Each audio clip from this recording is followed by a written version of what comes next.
vamos falar sobre hábitos.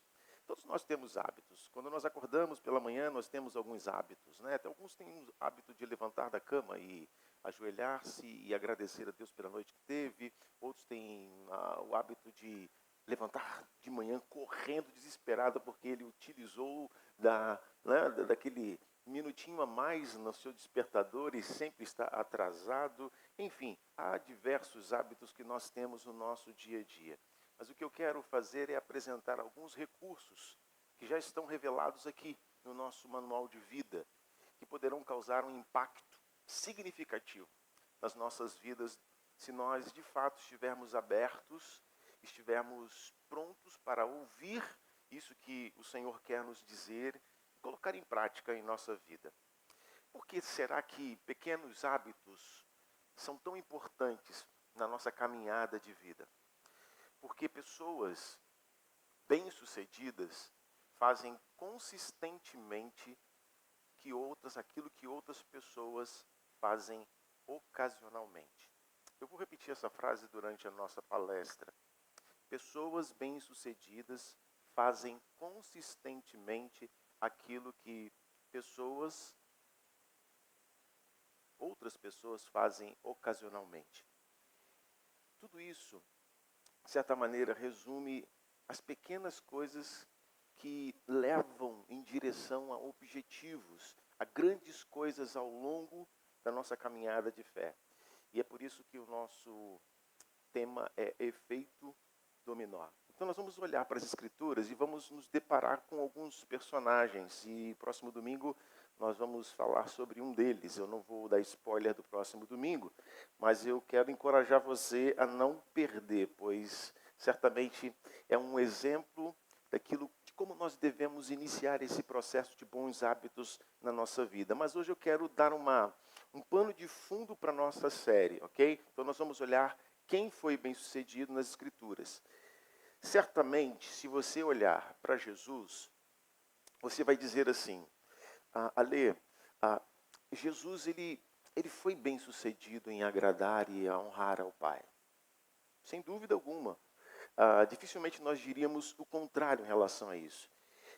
Se olharmos também para Paulo, nós vamos dizer a mesma coisa. Não, mas Paulo foi o cara. Paulo foi super bem-sucedido nesse propósito de realmente glorificar a Deus e cumprir com os seus propósitos.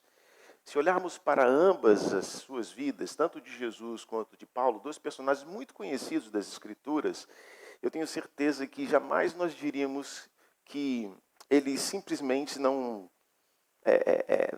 como que eu posso dizer? Jamais nós diríamos que eles deram desculpas para que não pudesse fazer hábitos que os aproximassem de Deus.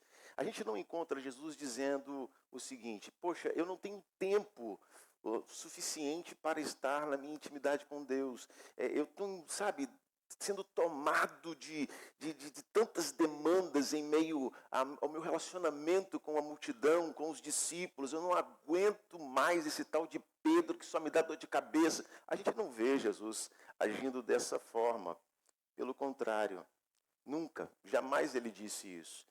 Mas o que vemos é um hábito consistente dele se afastar das multidões e ali, então, ele ter comunhão íntima com Deus.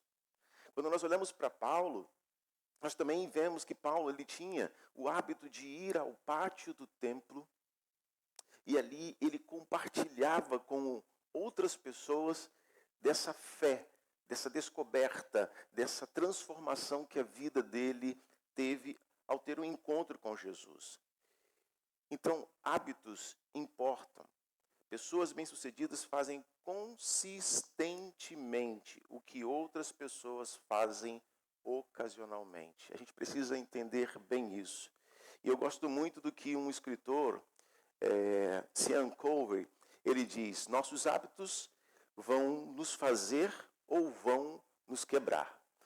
Nossos hábitos vão nos construir ou vão nos demolir. Porque nós nos tornamos o que repetidamente fazemos. Eu e você, nós somos resultados daquilo que nós fazemos continuamente. Nós somos produto daquilo que nós habitualmente praticamos. É isso que o autor está querendo nos dizer. E você provavelmente vai concordar comigo que esse momento, fevereiro, é um bom momento de nós falarmos a respeito dessa questão de hábitos. Sabe por quê? Porque já passaram 35 dias de um momento muito significativo na sua vida, nas nossas vidas. Você sabe o que aconteceu há 35 dias atrás? Quem lembra aí? Hã? Ah, o ano novo, não é isso? E o ano novo revela algo muito especial. Revela o desejo pela mudança. De algo novo, algo diferente. E quantas coisas nós definimos como objetivo para experimentarmos nessa virada de ano. Mas a boa notícia é que quando nós olhamos para o ano novo, nós encontramos um coração disposto à mudança. E essa é uma excelente notícia, mas infelizmente há uma má notícia, que é, de acordo com estudos científicos, 92% das resoluções feitas do ano novo, elas simplesmente desaparecem até o dia dos namorados. Está chegando aí, né? Daqui a pouco chega o dia dos namorados. E como vão estar as nossas resoluções? Talvez algumas delas já se foram ao longo desses 35 dias, não é verdade? Talvez algumas, tipo, esse ano eu vou emagrecer, então eu vou mudar a minha maneira de me alimentar. E você foi bem na primeira semana, a segunda e já na terceira já caiu naquela churrascada bacana com os amigos. Quantas resoluções nós fazemos e ficamos no meio do caminho? Talvez faça sentido para você quando você olha para 2023 e você olha tudo aquilo que você pensou em realizar em 2023 e chegando ao final você parou e falou, puxa vida, não dei conta nem mesmo da metade daquilo que eu imaginava conquistar, realizar nesse ano. Eu me identifico com isso, não sei vocês, mas eu me identifico com isso. E aí, quando eu paro e penso assim, eu me lembro de um personagem bíblico que já citei aqui, o apóstolo Paulo. Quando ele escreve sua carta aos Romanos, lá no capítulo de número 7, olha que interessante essa fala do apóstolo Paulo para nós aqui. Romanos capítulo 7, dos versos 14 em diante, diz assim, sabemos que a lei é espiritual, eu, contudo, não o sou, pois fui vendido como escravo ao pecado. Não entendo o que faço, pois não faço o que desejo, mas o que odeio. E se faço o que odeio, ou melhor, se faço o que não desejo, admito que a lei é boa. Nesse caso, não sou mais eu quem o faz, mas o pecado que habita em mim. Sei que nada de bom habita em mim, isto é, em minha carne, porque tenho o desejo de fazer o que é bom, mas não consigo realizá-lo, pois o que faço não é o bem que desejo, mas o mal que não quero fazer, esse eu continuo fazendo. Ora, se faço o que não quero, já não sou eu quem o faz, mas o pecado que habita em mim. Assim, encontro essa lei que atua em mim. Quando quero fazer o bem, o mal está junto de mim. No íntimo do meu ser, tenho prazer na lei de Deus, mas vejo outra lei atuando nos membros do meu corpo, guerreando contra a lei da minha mente, tornando-me prisioneiro da lei do pecado que atua em meus membros. Miserável homem que eu sou.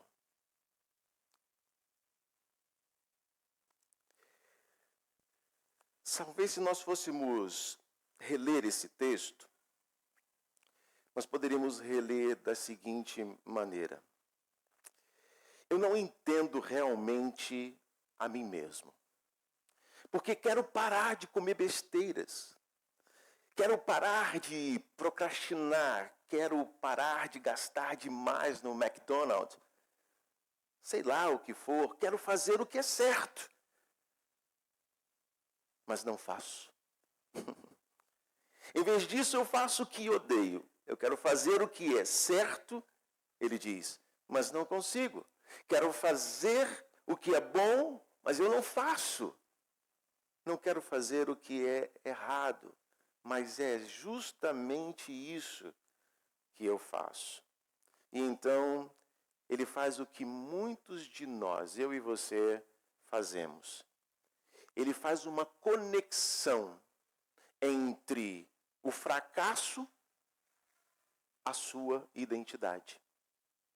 Ele diz: ó, que pessoa miserável eu sou. Que fracassado eu sou. Eu não sou disciplinado o bastante. Eu não estou me tornando mais parecido com Cristo. Que pessoa miserável eu sou. Quantos de nós, diante dos hábitos da vida e dos desafios que nós enfrentamos, nós fazemos conexões aos nossos maus hábitos com a nossa identidade, quem nós somos? Mas aí Paulo faz uma pergunta incrível no verso de número 24, na parte B. E essa pergunta é onde nós vamos nos apegar nesta manhã, no início dessa série. Ele diz o seguinte aqui: quem, vou repetir, quem me libertará do corpo sujeito a esta morte? Diante desse cenário caótico da vida e dos hábitos de Paulo, hábitos que ele lutava continuamente, pois ele tinha bons objetivos, mas ele não dava conta de cumprir, ele chega a uma conclusão muito importante. Ele faz a pergunta certa: quem poderá me libertar dessa situação caótica em que eu estou inserido, em que eu faço parte? Quem me libertará? E ele olha para a fonte. Ele olha para o único que realmente pode mudá-lo. E ele diz então, no verso de número 25, graças a Deus por Jesus Cristo, o nosso Senhor. De modo que com a mente eu próprio sou escravo da lei de Deus, mas com a carne da lei do pecado.